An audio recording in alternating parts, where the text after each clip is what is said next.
Jésus est venu, il voulait sauver les hommes. Les mêmes hommes qui voulaient sauver l'ont crucifié. Les amis, si vous voulez réussir votre retour en Afrique, au pays, il y a des erreurs qu'il ne faut pas faire, ok? Il y a des erreurs de premier gaou qu'il faut éviter.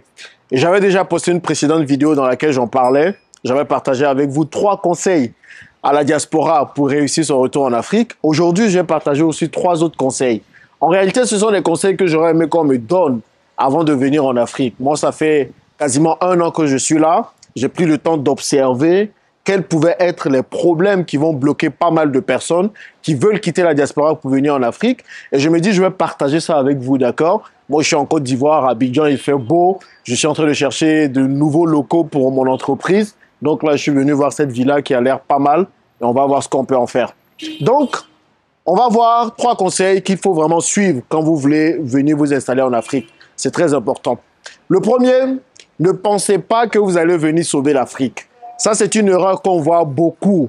Je vous parlais du couple que j'avais rencontré dans un restaurant qui était venu du Canada et qui n'a même pas fait 6 mois, qui veut déjà repartir. C'est parce qu'ils avaient un certain idéal dans leur tête. Ils se disaient qu'ils allaient venir en Afrique et qu'ils allaient venir changer les choses, qu'il y a trop de corruption, les gens sont lents, le mindset est comme si, ils m'ont cité plein de problèmes. Je leur ai dit en fait, ce genre de problèmes-là, ils ne vont pas disparaître du jour au lendemain, les gars. Et le truc, c'est que quand la diaspora vient, ils se disent, ils vont changer ça. Non, si ça ne change pas, on ne peut pas fonctionner comme ça. Non, les gars, allez doucement. Jésus est venu, il voulait sauver les hommes. Les mêmes hommes qui voulaient sauver l'ont crucifié. Pensez d'abord à votre santé mentale. C'est le plus important, plus que sauver les gens ou aider les gens. Et ne pensez pas que vous allez venir pour changer les mentalités. Les gens sont dans leur mentalité depuis ils sont petits. Ils ont grandi dedans. Ils ont poussé poil dedans. Ils ont eu des enfants dedans. Certains même ont eu des petits-enfants. Et vous voulez venir pour dire que vous allez changer ces mentalités. C'est pas possible. J'ai commencé à travailler avec des jeunes au départ. J'avais une assistante et puis 2 vidéastes. Mais je vous assure, le mindset était différent.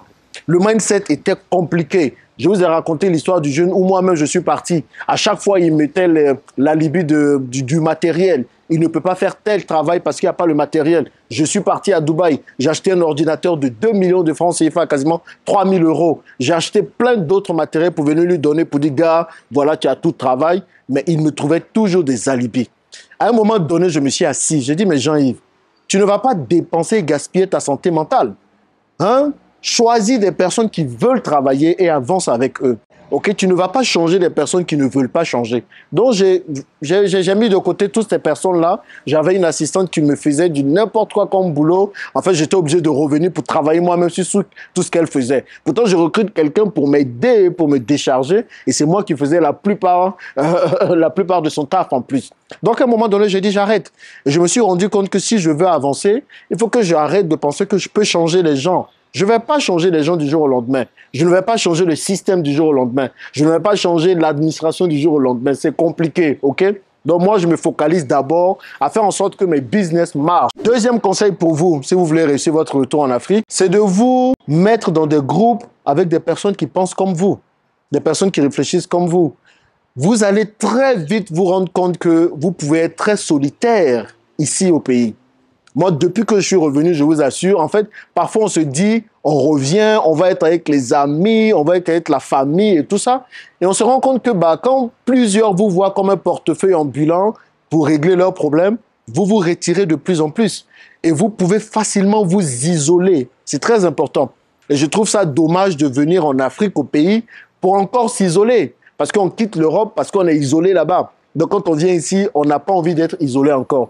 Donc, il faut vraiment intégrer un groupe avec des personnes qui vous correspondent en quelque sorte. Et le plus souvent, c'est des gens qui ont fait aussi la diaspora. Ce sont des gens qui ont fait l'étranger comme vous. Vous n'avez pas besoin de les convaincre beaucoup sur des choses faciles à comprendre. Donc, intégrer un groupe avec des personnes qui ont les mêmes visions que vous, qui ont la même façon de penser que vous, qui ont la même façon de voir le monde que vous.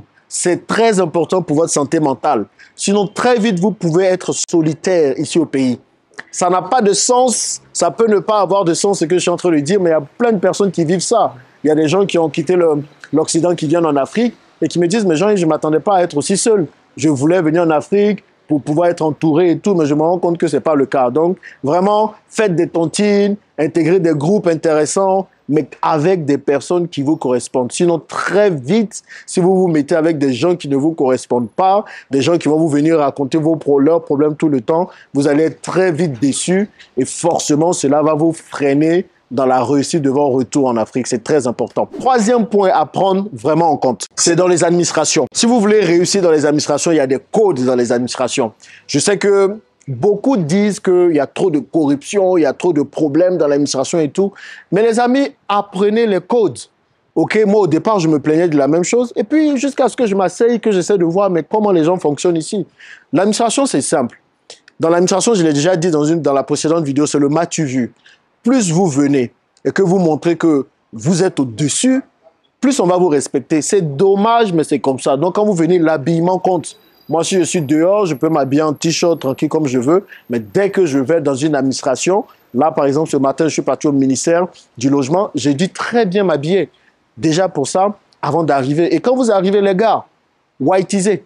Non, mais whiteisez, comme on dit, chocossez. C'est que quand vous arrivez, vous parlez d'une façon très classe pour qu'on vous prenne au sérieux. Parce que si vous venez, que vous commencez à parler comme ça, malheureusement, on ne vous respecte pas. Mais quand vous parlez comme on parle ailleurs, les gens vous respectent tout de suite. C'est dommage à dire, mais c'est comme ça c'est.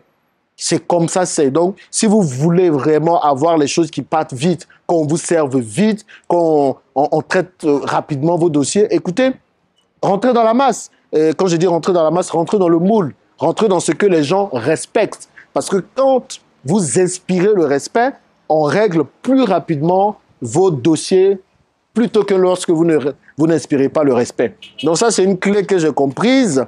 Eh bien, j'en abuse comme je peux. Hein. Quand je pars quelque part, en tout cas dans l'administration, désormais, personne ne va me dire, genre, voilà ce qu'il faut faire. Je sais exactement. Un conseil supplémentaire, c'est au niveau de la banque. Je sais malheureusement, quand vous allez venir ici, si vous devez traiter avec la banque, vous allez beaucoup perdre du temps si vous ne savez pas comment faire. Entre les virements qui se perdent, entre la lenteur dans les banques et tout. Ne choisissez pas une banque à cause de sa performance. Choisissez une banque parce que vous connaissez quelqu'un dans cette banque. Avoir un contact dans une banque est très, très, très important. OK? Donc, pourquoi? Parce que vous allez vous rendre compte que vous allez faire face à quelques problèmes, à quelques soucis. Mais c'est plus simple et beaucoup plus rapide qu'il y ait un contact dans la banque qui gère vos soucis.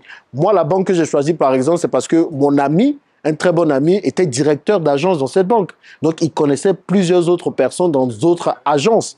Donc, quand j'ai un problème, je passe juste un coup de fil, je dis, gars, il y a tel problème. Il m'aide à régler les problèmes. Ou même si vous ne connaissez pas quelqu'un dans la banque, soyez ami avec votre gestionnaire de banque. Moi, je dis ça parce que je fais beaucoup de transactions. Donc, c'est un point important pour moi. Et si vous êtes entrepreneur, que vous allez avoir des transactions qui passent, c'est un point très important pour vous aussi. Parce que je suppose que vous ne venez pas en Afrique pour être salarié encore. Vous venez pour monter vos business et pour vivre de vos business. Et ça, c'est un conseil très important. Donc, choisissez une banque panafricaine de préférence avec la possibilité de voir, comment je peux le dire, d'avoir une version mobile pour pouvoir regarder vos comptes et vérifier vos comptes. C'est très important. Parce que si vous n'avez pas cette possibilité-là, il va falloir vous rendre tout le temps en agence à chaque fois que vous avez besoin de quelque chose et c'est un peu désagréable. Donc ça, c'est un point capital, surtout pour les entrepreneurs, parce que vous allez en avoir besoin. Bon, voilà quelques conseils. À chaque fois que je suis quelque part, que je me rappelle d'un truc, je vais le partager avec vous. En tout cas, mon objectif, c'est que le maximum puisse revenir en Afrique. Et surtout, que le maximum puisse réussir le retour en Afrique. Plus on est là, plus on est nombreux, plus on va créer un peu un cercle de personnes qui sont venues de l'extérieur. Et puis, je vous assure qu'on va changer les choses doucement, doucement, doucement. On peut le faire, mais il faut qu'on soit stratégique. Et plus il y a de personnes qui pensent de la même façon, on va finir par inverser les choses, mais ça prendra peut-être du temps. Dans un début, concentrons-nous sur générer beaucoup plus d'argent. Et parce qu'on aura besoin d'énormément de capitaux pour créer des écoles, pour créer des centres de formation, pour changer la façon dont les gens pensent ici. Allez, dites-moi ce que vous en pensez dans les commentaires. Et puis les gars, on se retrouve dans la prochaine vidéo. À plus.